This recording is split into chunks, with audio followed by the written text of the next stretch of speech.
ya. Ya, oke. Terima kasih. Assalamualaikum warahmatullahi wabarakatuh. Kepada Pak Rektor, Bapak Kakanwil, Kemenak Pontianak, para narasumber, dan rekan-rekan peserta webinar internasional hari ini. Terima kasih sekali sudah memberi kesempatan dan bergabung bersama untuk mencari ilmu. Waktu saya tidak banyak, Bapak Ibu, jadi mohon izin untuk langsung memaparkan slide yang sudah saya coba untuk buat. Nah, mungkin akan ada banyak slide nanti yang tidak bisa saya paparkan, tapi saya bersyukur bahwa tadi Bu Lili sudah memaparkan tentang konseling adaptif, dan saya akan lebih menguatkan lagi terkait dengan bagaimana konseling kreatif yang tidak terlalu jauh berbeda dengan konseling adaptif itu bisa kita aplikasikan dalam mendampingi anak-anak kita di masa pandemi. Slide saya sudah bisa dilihat ya, Bapak Ibu? Bisa Ibu. Ya.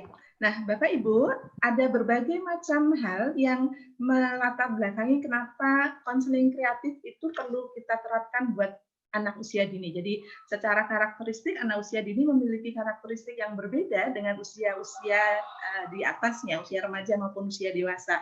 Baik itu terkait dengan perkembangan kognitifnya.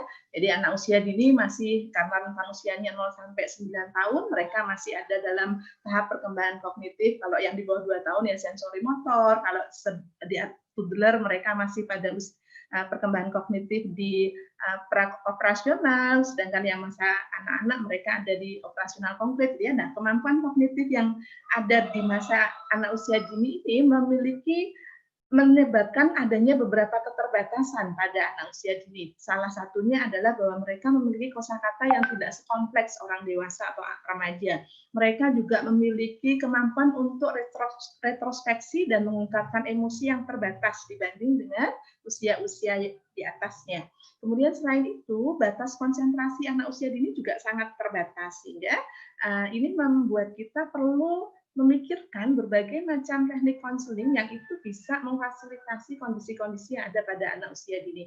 Belum lagi anak usia dini yang secara fitrah mereka memiliki energi yang berlebihan untuk banyak bergerak, mereka masanya masa bermain, gitu ya, sehingga berbagai macam kondisi ini menyebabkan perlunya satu teknik konseling yang membuat mereka bisa kita ajak berinteraksi. Nah, di masa pandemi ini ada berbagai macam permasalahan. Tadi sudah diungkapkan oleh Bu Lili beberapa, saya akan melewati ini. Jadi terutama nanti terkait dengan keterbatasan ruang gerak anak usia dini ketika mereka biasanya bisa bermain, berinteraksi, berolahraga, dan melakukan berbagai macam aktivitas fisik dengan baik. Tapi pada fase ini mereka karena ada tuntutan belajar di rumah, maka anak-anak usia dini ini pun mengalami beberapa macam paparan screen yang jauh di atas usia mereka. Jadi waktu mereka berhadapan dengan screen membuat berbagai macam permasalahan sendiri pada diri anak. Baik saya beberapa waktu yang lalu melakukan survei kecil-kecilan di beberapa sekolah yang ada di sekitar saya di Kabupaten Magelang. Ternyata anak-anak yang mereka aktif terpapar screen dan pengawasan orang tua, karena orang tua juga working from home ataupun orang tua melakukan banyak aktivitas lain di rumah, sehingga tidak selalu bisa mendampingi anak-anak ketika menghadapi gadgetnya. Ternyata ada beberapa permasalahan terkait dengan paparan gadget pada anak usia dini ini. Baik itu terkait dengan terlalu lama sehingga menimbulkan kejenuhan, kemudian ada pornografi di internet, kemudian juga berbagai macam propaganda-propaganda LGBT yang juga secara tidak disadari oleh anak-anak kita itu masuk ke alam bawah sadar mereka, ya. Belum lagi faktor-faktor yang dialami oleh anak-anak yang mereka memiliki faktor risiko dalam kehidupannya. Nah, mengapa kita perlu mengembangkan konseling kreatif pada anak usia dini? Karena otak kita membutuhkan hal-hal yang baru, otak kita juga membutuhkan satu proses. Untuk tadi Bu Lili sudah menyampaikan perlunya mengaktifkan seluruh modalitas sensori yang ada pada diri anak, baik itu audio, visual, kinestetik, ya. Nah, ini juga perlu dilakukan pada anak usia dini. Nah, Konselor secara umum memiliki beberapa macam kebiasaan yang itu menyebabkan kadang-kadang terjadi kendala ketika melakukan konseling pada anak usia dini. Anak konselor sebagian besar mereka terlalu lama menggali latar belakang dan kemudian merefleksikan terlalu jauh.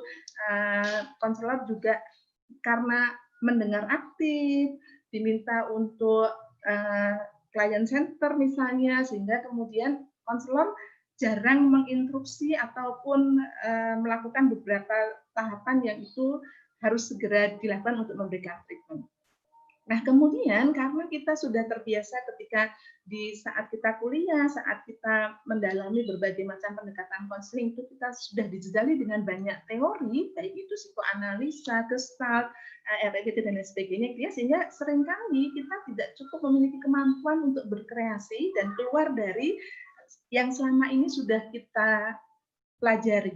Thinking out of the box itu salah satu kelemahan yang paling banyak dialami oleh konselor untuk bisa menyajikan berbagai macam teknik-teknik konseling kreatif. Nah, ada 4 prinsip yang perlu kita perhatikan ketika kita akan mengembangkan sebuah konseling kreatif. Yang pertama, kita perlu memahami bahwa anak dalam hal ini mereka memiliki potensi multisensori yang sangat baik, baik audio, visual, kinestetik yang ada pada diri mereka itu menjadi salah satu modalitas utama buat kita sebagai seorang konselor untuk bisa membuat anak engage dengan proses konseling yang kita lakukan. Kemudian juga seringkali konselor lupa untuk membangkitkan motivasi itu berasal dari dalam diri anak sendiri, sehingga dalam konseling kreatif kemampuan konselor untuk memunculkan motivasi dari dalam diri anak menjadi kunci penting untuk menghasilkan proses konseling yang optimal. Nah, kemudian yang kadang-kadang kita lupa juga sebagai konselor adalah kita tidak melihat bahwa konseling kita mereka memiliki ketertarikan dan mereka istilahnya kita jual, mereka beli. Nah, kemampuan kita untuk menjual produk dalam hal ini jasa atau layanan konseling yang kita tawarkan pada anak-anak ini perlu memperhatikan bagaimana anak mau membeli apa yang kita tawarkan, pesan-pesan, bilik-bilik dan berbagai macam penguatan untuk merubah perilaku dan lain sebagainya. Nah, ini perlu kita atur strategi marketing yang tepat gitu. Nah, kemudian yang juga kadang-kadang konselor itu lupa adalah membuat mapping.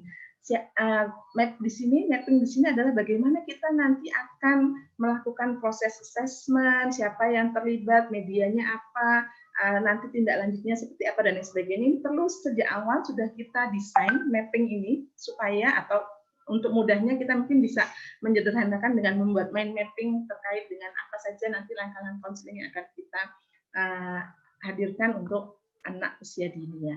Ada berbagai macam konseling kreatif yang bisa kita hadirkan pada anak-anak. Tadi sebagian sudah disebutkan oleh Bu Lili, mulai dari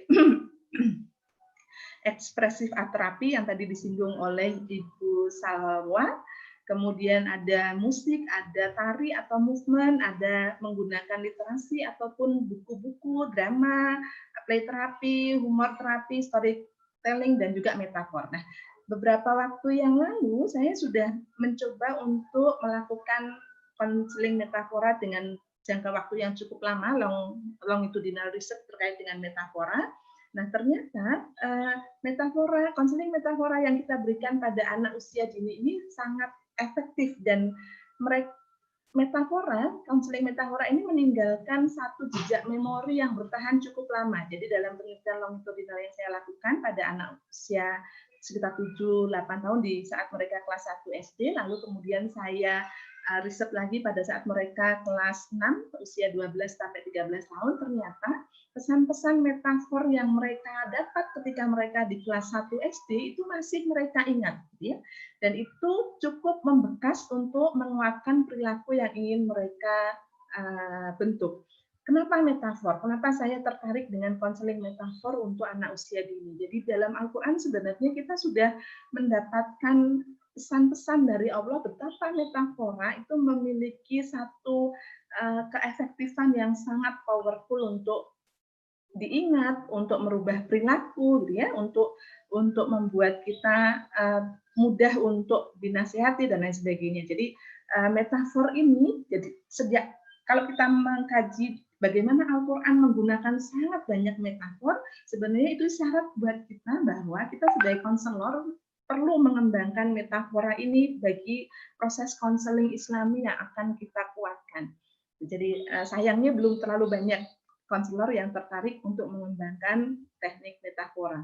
Metafora itu sendiri ada berbagai macam, Bapak Ibu. Jadi ada yang berbentuk verbal, ada yang visual, kemudian ada juga yang kalau yang visual misalnya dengan menampilkan gambar-gambar, bentuk-bentuk, dan berbagai macam goresan-goresan misalnya ya. Jadi 2 tahun yang lalu saya dan mahasiswa saya melakukan penelitian tentang bagaimana melakukan metafora untuk mengungkapkan perasaan anak, mengubah dari amarah, emosi-emosi negatif ke berbagai macam emosi positif dengan meminta anak menggambar garis-garis yang tadinya garis-garis dengan emosi kemarahan, biasanya cenderung tajam, kuat, kemudian runcing gitu ya. Kemudian ini kami terapi untuk kami ubah supaya garis-garisnya itu lebih berbentuk feminim. Jadi banyak lengkungnya, lebih tipis gitu. Dan ternyata anak-anak yang agresivitasnya tinggi ketika diterapi selama 1 bulan untuk merubah goresan tangannya dengan membuat gambar-gambar yang itu lebih ke arah feminim, ternyata ini mengurangi dorongan agresinya secara drastis.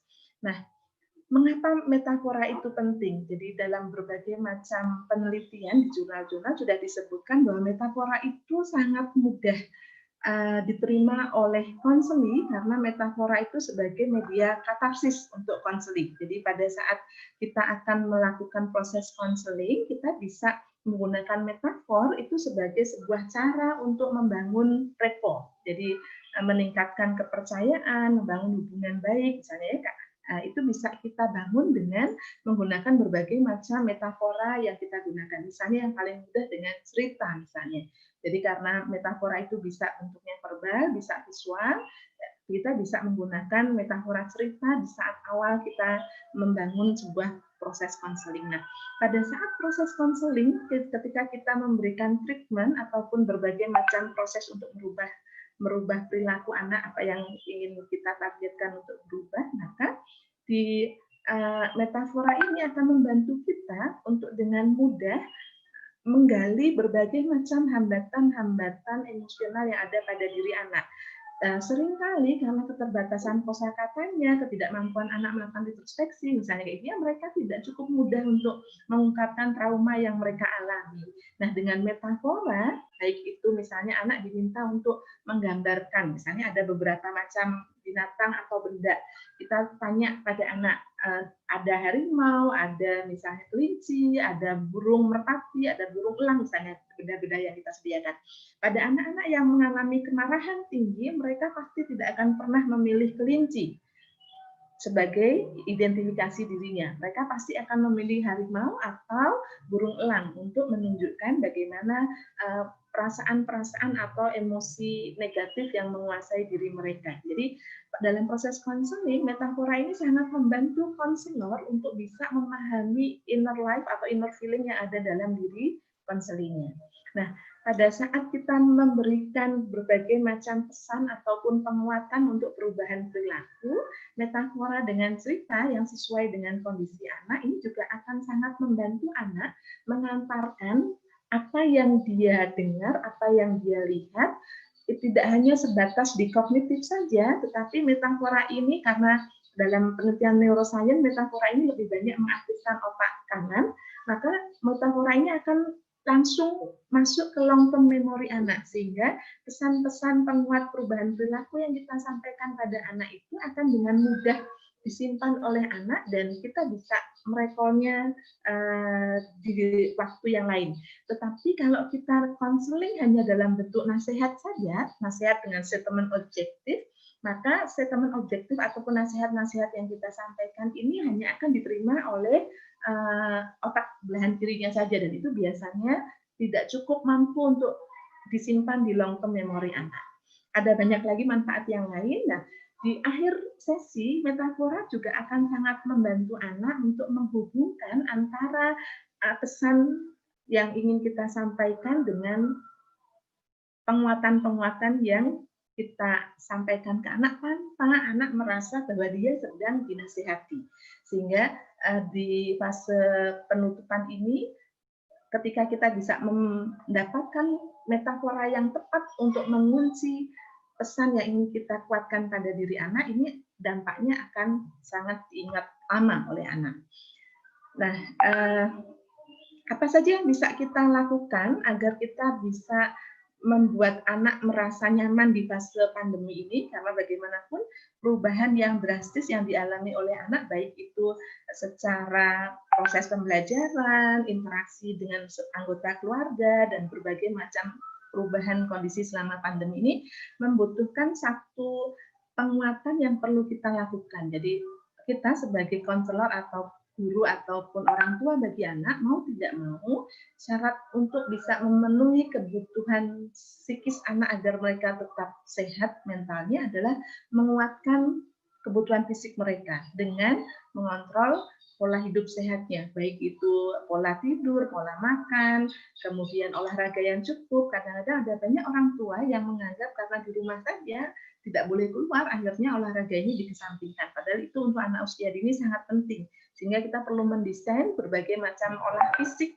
tidak hanya dengan olahraga gerak. Lalu kemudian karena kebosanan dan juga berbagai macam konflik internal dalam keluarga ini menjadi cukup menguat ketika kita selalu berada bersama selama 24 jam, maka konflik-konflik emosional antar saudara kandung, sibling rivalry, kemudian mungkin hambatan-hambatan emosi yang dialami oleh orang tua pada anak, orang tuanya pada pasangan misalnya, ini membutuhkan satu kondisi di mana kita perlu membreak state ataupun memutus kondisi emosi ketika kita melihat suasana di rumah sudah tidak bagus.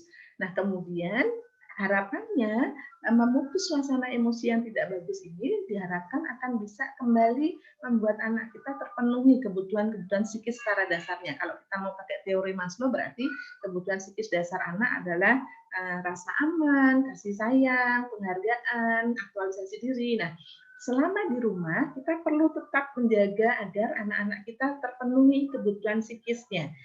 Kadang-kadang karena terlalu banyak di rumah, orang tua lupa untuk memenuhi kebutuhan rasa aman anak, sehingga orang tua mungkin lebih banyak mencela, lebih banyak memarahi anak, lebih banyak menunjukkan perilaku kekerasan verbal dan lain sebagainya. Begitu juga dengan perasaan untuk merasakan kasih sayang.